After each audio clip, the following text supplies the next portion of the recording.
تعال اقول لك ازاي الحكومه الالمانيه جابت لي اتوبيس مخصوص. عاوز تعرف يعني ايه دول عالم اول؟ تعالى بقى اقول لك يعني ايه تبقى عايش في دوله عالم اول. هحكي لك موقف حصل معايا النهارده. طلعت من الشغل، رحت قريه جنبنا هنا كده علشان كنت بشتري منها حاجه. كان حصل امبارح عاصفه في المانيا، عاصفه شديده جدا في المانيا لدرجه ان هي وقعت الشجر ده، القضبان بتاع القطارات والسكه الحديد.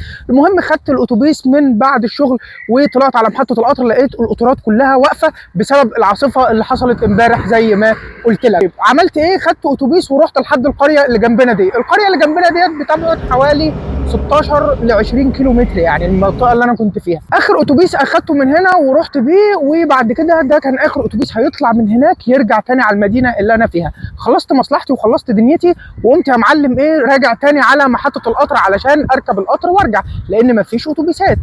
بناء عليه مفيش قطارات برضه بسبب العاصفه اللي لسه موجوده وبسبب القطارات والغاء القطارات اللي حاصل بسبب اللي حاصل ده. طيب اعمل ايه؟ قمت مش لاقي اي وسيله مواصلات خالص. حاولت ان انا اتواصل مع تاكس، مفيش تاكسيات برضو جت نهائي.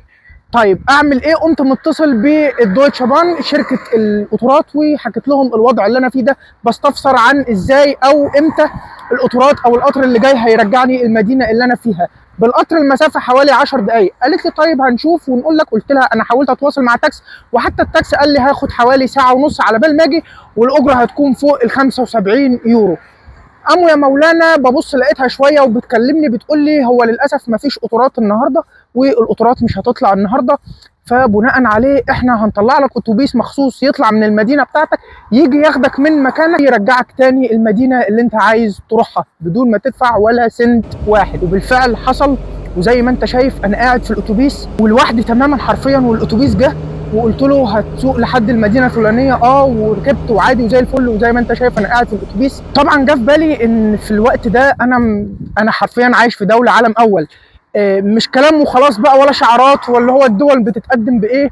الدول بتتقدم لما يعني تحافظ على كرامه البني ادم وتحافظ على كرامه الانسان، وان هو يستحق ان هو انسان ما ينامش في الشارع ولا يفضل يبات في الشارع، ولا اللي هو مثلا خلاص انت القطر فاتك او كده مفيش تصرف، او مثلا في مشكله بسبب القطارات او بسببنا احنا. فالموضوع بقى لا، اللي هو لا خلاص مفيش حاجه اسمها كده. لا، انت حقيقي ده معنى ان انت تكون عايش في دوله عالم اول. ربنا يكرمكم جميعا يا رب وتعيشوا في دول عالم اول. ربنا يكرمكم جميعا.